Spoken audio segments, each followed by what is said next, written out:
Yo, what's going on? It's your boy King J, and I'm here with amazing Cuddle Core. Cuddle Core, what is going on? Man, I am relaxing, training hard and looking forward to season 4. I'm Season. excited for it. Nice, nice, nice. So I wanted to ask a question. Like, obviously, I know you play Alisa, and I know that she's gonna get some changes. Maybe she might get some buffs. She might get some nerfs. But like, what do you think like she needs to kind of like make her better or make her? I would say, I don't know, less normal because I don't really like it. I think the character's cheap. But what do you think would make the character good?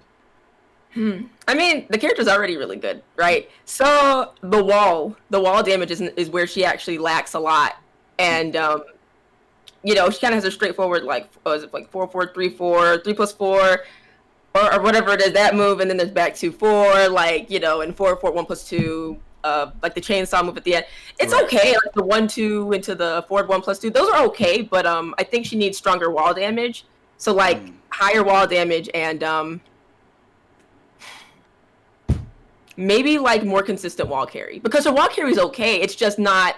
Sometimes you get the wall, but you can't do a combo because there's too many hits. She got the punish, but it's not that good. Like her back 4-4 is okay, but you kind of have to guess where the wall is. Like, you know where it is, but then it might not give you the full combo. Like, it's a lot of weird axis stuff. But as a character, I think overall she's really good. I think maybe more mix-ups from her back 2 would be really nice, because she has back 2-1, which is like 13 frames. It's 13 frame. So you can push it with a -13 move or lower, so it's okay. It's back 2-1 and back 2-4, which is the high. So it's like a mix-up, but it's slow, so it's not too scary. But if she had like a low from it, I think it'd be really cool. But yeah, the biggest thing, wall damage. Wall damage is not that good. So what about the chainsaw? I think her chainsaws are fine. I do think that she doesn't need anything else from it. I think they wanted people to really like use chainsaw stance a lot more, and they got it. And so my whole thing with the chainsaw stance is it should be used as kind of like a wild card. It's not supposed to be used all the time. I think sometimes it's used to get the life lead. I think the way her chainsaw stance is, it's perfectly fine. I don't think she needs anything else from it. I really think it's more her neutral. No, we gotta talk about that. There, we gotta talk about that. You don't think that her chainsaw stance, that she should not be able to block in her chainsaw stance? I mean, she can block, but she like can't. It's weird. She has like, she can sometimes block from it, but honestly, I see Alisa players do more Moves. fighting in chainsaw than blocking. To be honest, you can Yeah. block heavy lows from it, yeah, but it's really a guess. I don't know. I feel like the chainsaw stance is used to keep the pressure. It's used to open up people, but I really feel like it's to help you get the life lead. It's not to be used the whole time, because the moment you start using it the whole time, you get blown up for it. I think blocking from it is, I don't know. I don't think a lot of people actually know that she can block from it, Oh, because I don't see anybody blocking in it. So it's Yeah. good, but it's just underused. I know you can block it because I've faced some Alysas and I'm like, wait, you can do all of this And Get then so all- block. and still block, like, and you got characters like Marduk. Lay some of his stances he can't block. You got all these characters that transition into stance where they cannot block, and they're forced. Ganryu's another one, because if Ganryu can block in his stance, he would be sick. But he's forced to choose an option. But most of his options are sidestep, right, duck. Right, exactly. So it's like, But yeah, no, I get it. But even with like Lei, the thing about him is he can still like parry and do some things from those stances, and he's still evasive, which makes it really hard to hit him sometimes. With Alisa, though she can block, what kind of happens sometimes is if she tries to do certain things, like you can walk a lot of it, you can rage art a lot of it, you can even step a lot of this stuff. So it kind of just becomes this whole thing where if you see an Alisa player blocking the low from in their chainsaw stance, a lot of the time people just go for mids.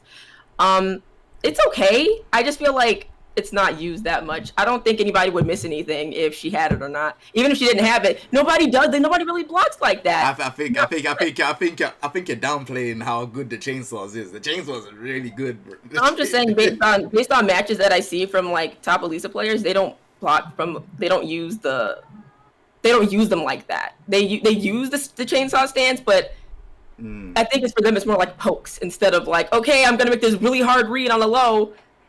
I get what you're saying. I get what you're saying. Like at the top level play, they aren't gonna, you know what I'm saying? They aren't gonna just rinse out chainsaw. But there is times when I've seen top level play and I'm like, oh, chainsaw. And it's like, oh, and then they'll do the one where they teleport behind you and do that. Or even the fact that, you know, her chainsaw, the power crush one, downfall 1+2. Yep. 6 frames, it starts up the power crush. Everyone else is 8 frames. That needs to change. Yeah, but the thing is, they're not going to change that stuff. It's been in there for that long. They're not even going to change it because I'm just saying, the only reason why I say that is because I really think it's something we talked about on that Blasted Salami's podcast as well, was that they feel like we think that they want people to use chainsaw stance more, you know? And even if they changed it from 6 to 8, it would still be good because it's from stance, so you have to guess. Now, if they did make it so that she didn't, if she couldn't access the power crush from stance, I think that'd be totally fine because we did it before. We had it before where it was like that, and it was still really good. Was that season 1?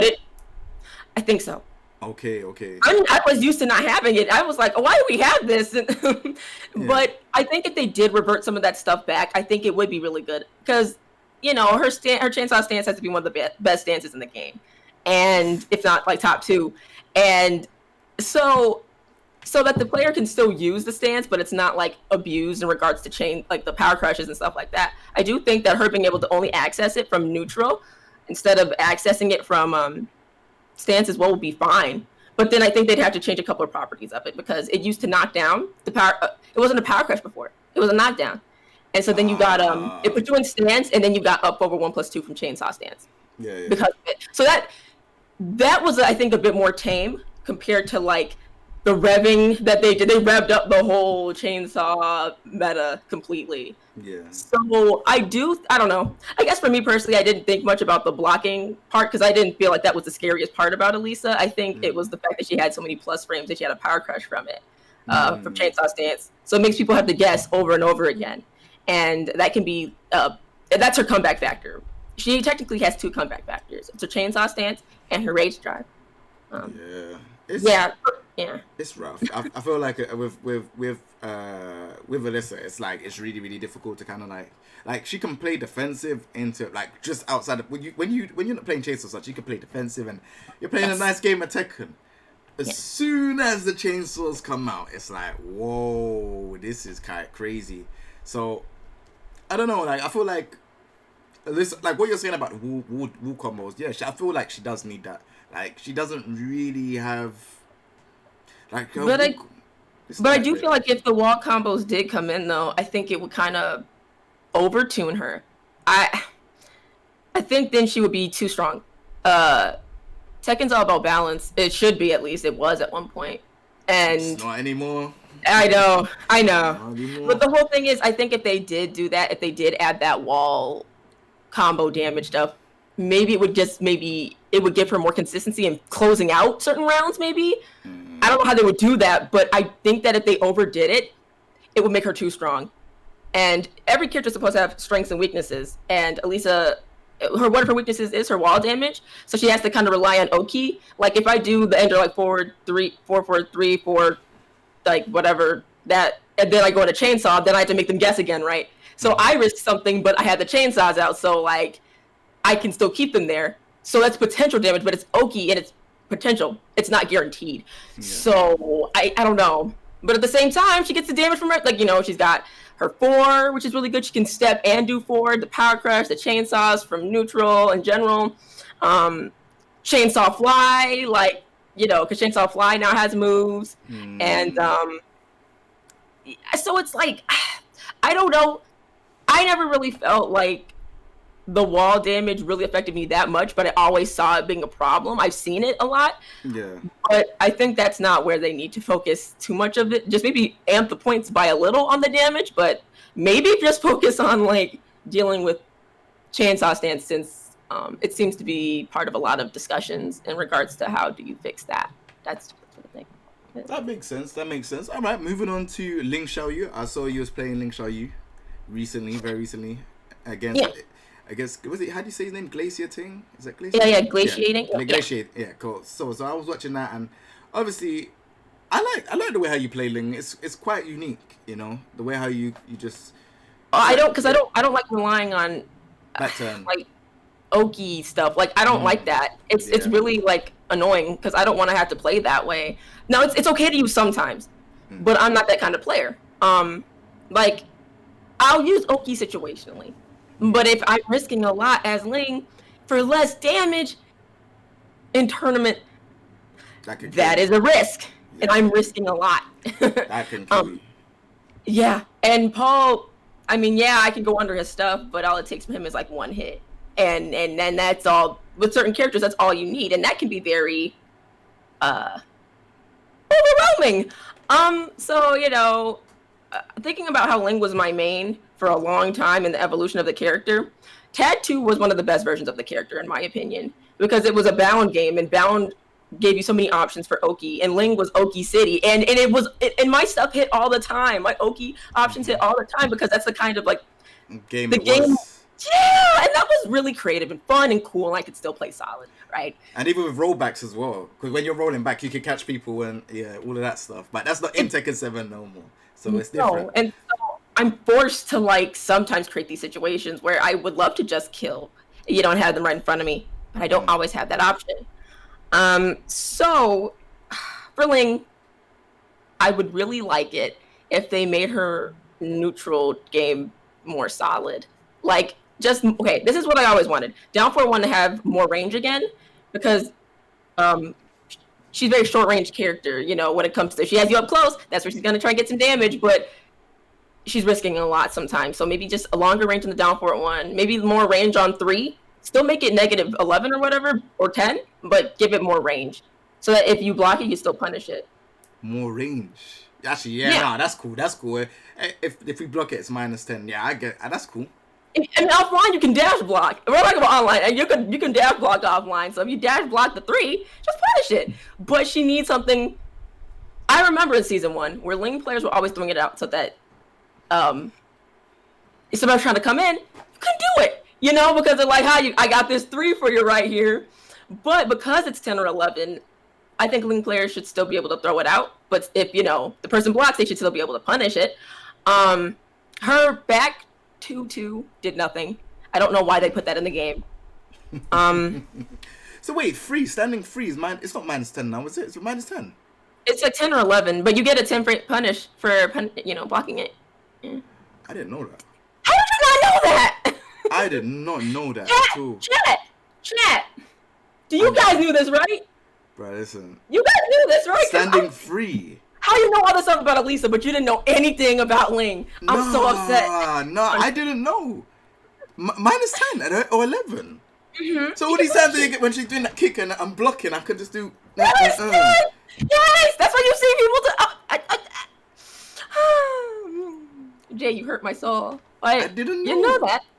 -10. I'm just giving you a hard time. No, I didn't even know it was -10. I'm actually shocked. It was necessary. It was very necessary. Okay. It was safe before, yes. I know now. I'm going to jab punishment. I did not know that before. Wow. There's too many moves in the game for me to remember. Like that one was one of the ones I should know though, but I didn't know it was -10. It was used like crazy. It was used a lot. But yeah, so pretty much 3. Yes, 3. I think needs more range, but still -10 or 11. But Ling needs something to protect herself so that Ling players can play defensively. My whole thought is, I know some characters are supposed to be like, hey, you know, their trait is I'm close, I rush you down, but that should be the player's decision. It shouldn't be just the design of, like, I should be able to do it when I want to. I shouldn't have to do it and try and get the life lead and then run away, especially if that person has way better counter hit options than me. It's like they're forcing, certain characters are forced to play a certain way, but if the player, want to play a certain way, I should be able to. That's my whole thing. If I want to play defensive, I should be able to have those tools on me either way. You know, her homing is okay, but I think her homing should be a little faster. It's kind of slow. The kick, was it 4-4 or something? Was it? Yeah, 4-4, and like you have to somebody has to literally be doing a whole sidewalk for me to catch them, which Mm-hmm. I catch them sometimes, but come on, a lot of the time people aren't just sidewalking me all day because that's not the kind of game that Tekken is now. But yeah, like I said, the back 2-2 is a counter hit now, but back 2-2, nobody uses it like that because it's like Not good. obvious. It's obvious, yeah, and it's not that strong. It's literally a mid to a low, and it's like everybody knows the move, right? No, but everybody low parries it. Nobody uses it. So maybe there should be a mix up out of it, then, like a mid or mid low. I would love that, but they need to make sure it like is actually a true mix up and not just like, okay, I can just guess between either or, like, and that's fine, you know, because you know how that is. Like it's slow, so you can still kind of guess on it. Yeah. So maybe like the moves be same frame. So like, you know, if 2-2 and the second extension is like 17 frames, then the mid will be 17 frames or something like that. That way it's a true mix up. Do you know what I mean? Okay. So yeah, no, you're right. I think that's a really good good idea. Just something. And they both be unsafe. They both be unsafe. Yeah, but it's, you know, if you get something from either or, maybe, you know, like there's more consistency with the character. Less of me trying to have to do Oki to get stuff done. Maybe about her Power Crush. Her down forward 3 is okay, but it's a high. That's the high, isn't it? Yeah, nah, that's not well, okay. It kind of tracks. It's not okay.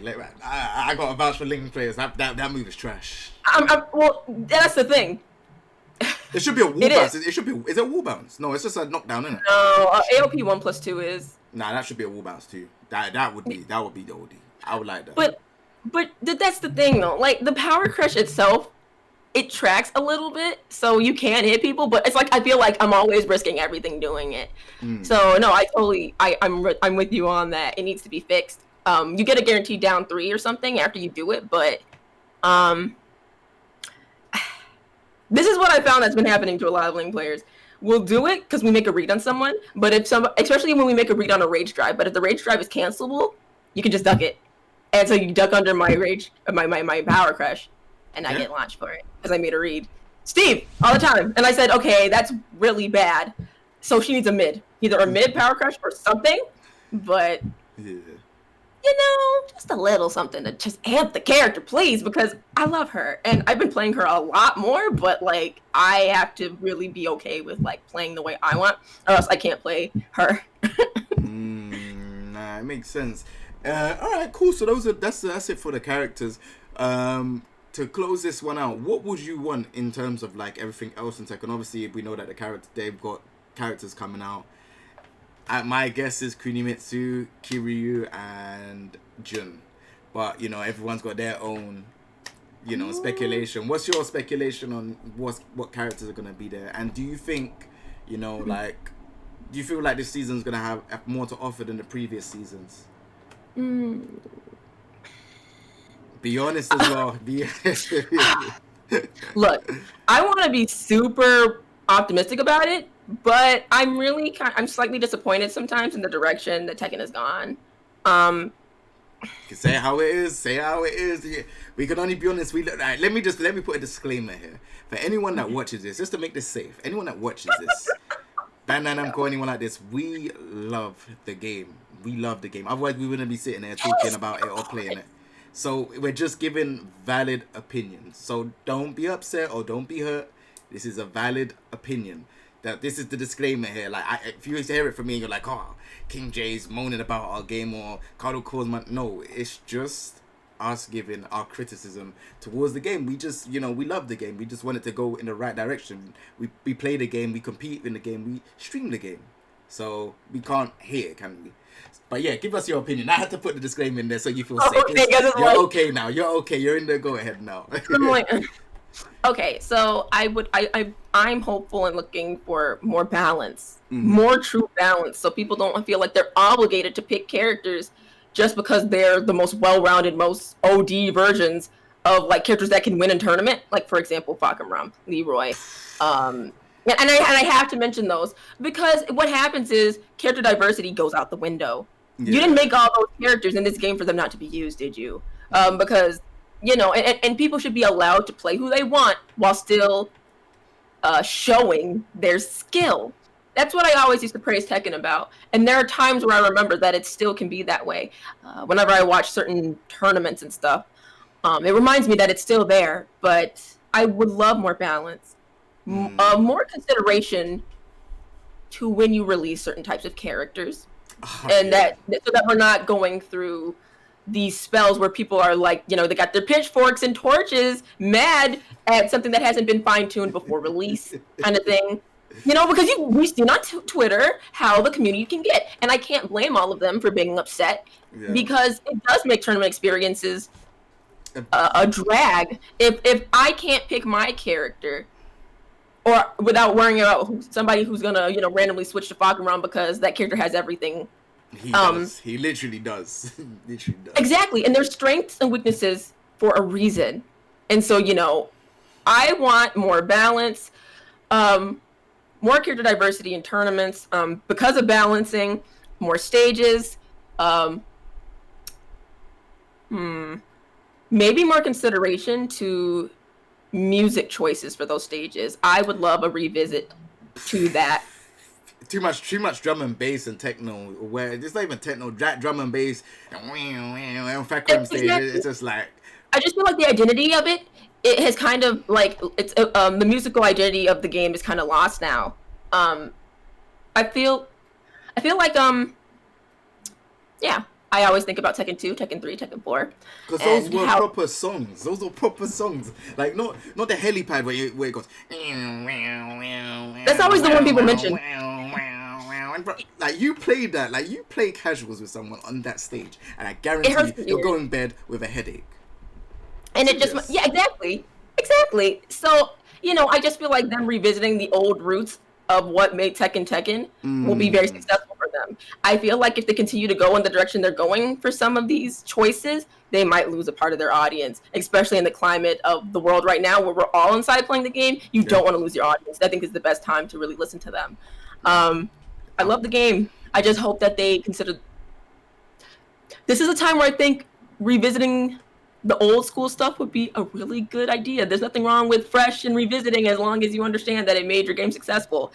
Because it did. Individual themes for each character could be really, really cool. But like that's 49 characters though. Before there was only like 20. There's 49 characters. That's a very good point. Okay, so just very unique sounds to the stages, Yeah. Like I feel you. That is a lot. But maybe for the original characters, maybe like for like the Tekken 1, 2, and maybe 3 characters, maybe. Like Kazuya's got his emotional, was it emotional passion or something? Get his name. Emotionless passion. That's it. Oh, like using those and like fine tuning them for the. Oh my god. Yeah. So like when Kazuya's playing, that's his song. Like. Bam, when I love that song. They could just remix the old songs that he had for the old games, and just with some of like the legacy characters, the ones that have been there from the whole time. Like Law's been in every game, Yoshimitsu's been in every game. Just them ones, like so you can realize, bro, these are the OGs. They got their own song. I think that would be good if they limit it down, but they just have to think about like So like obviously I understand the direction of them making like the drum and bass stuff. I understand it for some of the stuff, but it's like the game itself, like for me, like when I first got into Tekken 1, like I played the game because it was the closest thing to like, martial arts, but a martial arts movie, but you're controlling the characters. So it's like a fighting game. Now it's kind of, even in Tekken 3 when they had the bit where they were doing like Korong's doing his stuff and then, all the other characters are... The Embu. Yeah. That made me think, whoa, like this is crazy. Why is that not in this? You know what? I wish I knew. That's why I said revisit the old stuff. What made your game unique? What made it iconic? Right? I think that's something to really remember. And the Mbus was a huge thing. They had them in Tag 1 as well, by the way. Yeah, Tag 1, and they still had the sub characters doing it as well. Like, and the animals had their own thing, which was really cool. Just the small touches that make a game stand out. Yeah. And that's the thing, and a lot of people that play, like a lot of people that watch the channel, and even just casual people, they always say, "Oh yeah, like I used to play Tekken. What Tekken did they play? Tekken 3."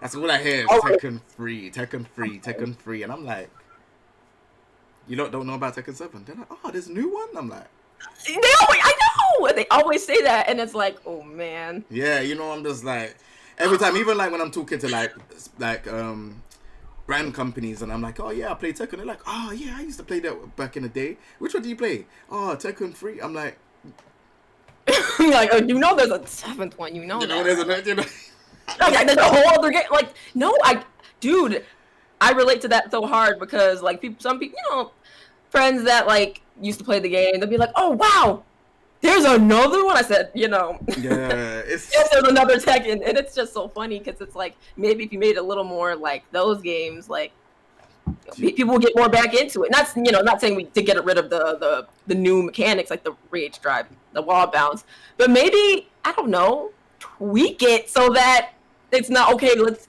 you know, pick this character that's totally busted right now, and like let's just go in and nobody picks anybody anymore. We have to ban characters from tournaments. You know, I've never heard of anything like that until 7. Pakistan banned Tekram, and I was like, but it made sense though, because I agree. Leroy was broken. I admit that, because everyone's looking at me like, yo, you're picking Leroy, but listen, if this guy, you can nerf him to the ground, I'm still gonna play him because I like Wing Chun. Like, I like Ip Man, and we finally got a character like this in the game. Now, he's still a good character. Yeah, he's just. I don't think. Do you think he's still broken? Or no? I think he's more toned down. I do think some of his I think some of his strings. Yeah, his strings are kind of OD. I think the pressure, but I think it's manageable. It's manageable, and I like how they changed some of the frames so that, you know, people can still take their turns, and it doesn't just feel like it's always Leroy's turn. I personally feel like he's fine now. My characters, though, have always been able to deal with him, so I guess I never really complained about it, because I did complain about it in the sense that, like, I felt like they didn't patch him properly when he dropped. Or, sorry, not patch. They didn't fix him properly beforehand. But if you can move, if you can step, that's a really big deal against Leroy, in my opinion. He's still good. I stay top 5 still. But, yeah. No, it makes sense. It makes sense. I always want to ask that question to pro players because, you know, like in Europe, even when I play the character, I get a lot of stick for playing the character now, and it's like, I'm looking and I'm like, bro, where are all the other Leroys? If this character's so OD, where are they now? Well, that was pre-patch, my guy. Remember? That's pre-patch. There we go. Now he's patched. Like, why are you still complaining to me? Like, there's hardly anyone that plays him anymore. Like, everyone's gone to other characters. Like, just like Geese. I still think Geese is really good, but just because I lost to Geese today in tournament, and I'm upset about that. What? I mean, you're a Geese player. What happened? Well, you know he's good. His character's good. What I missed? What happened? I didn't. Someone's like, you know, I was going over it with the player that I was playing Yuki before, and basically, so it was 1-1 final. It was, and then in rounds it was 2-2 final round. He kind of got me to the wall, and then like he done down 3-1 forward 1. So it's like the low kick, jab, and then the. Yeah. Now I'm Leroy, and I didn't think that I could do parry. Yeah, you could pick. Oh. And I didn't think about it. So I'm blocking. He's cancelled and then done down 2 and then killed me. And I'm just sitting there thinking, Jay, why did you not? But it was because of like something tilted me earlier on. So I done hermit stance into 4, which is and it should have hit him, but it's like it just went right in front of him, and then he done back 3-2 and took me to the wall. So I was in a situation where my back's against the wall. Then he done down 3-1, forward 1, and I'm like thinking, Jay. He's gonna do it. And I froze. I literally was like, he might not do it. He might do half circle back 3. Then I've done parry, then I'm open. So it was just like, ugh. But I should have saw from that animation that, because it's easy to see, because you see him go. Right, you see a whole yeah. Yeah, I didn't think. I didn't. I mean, that's not gonna be the last tournament you're in, you know. But yeah, wow. I live and I learn, innit? Like, it's just, and to be honest, it was on PS4 as well. I hate PS4 Tekken, so I was like playing on the water. Yeah, so PC, you know, PC is where it's at for this. You know how it is. And not that PS4 is bad, but it can be difficult. We've all come from PS4, I'm pretty sure. So like, I used to play that all the time. I understand. Yeah, no, for sure. But yeah, no, thank you very, very much for the talk. I really, really appreciate it, man. Like, it's good to have you on and, you know, speak about this. I thought I wasn't gonna do it on stream, but because I've been streaming the whole day, and then I wanted to play on afterwards, I thought the stream can get a little exclusive. Because obviously I'm gonna edit this up and make it look all spicy and stuff. So they're gonna see, you know, just how it looks now. But when it's edited, they're gonna be like, oh yeah, I watched that. I watched it live. So yeah. Other than that, thank you very much. I really, really appreciate it. Simmer down, simmer now. Couple kicks to your boat, I'm a winner now. Like Eddie with the feet, I'm a killer now. Simmer down, simmer now.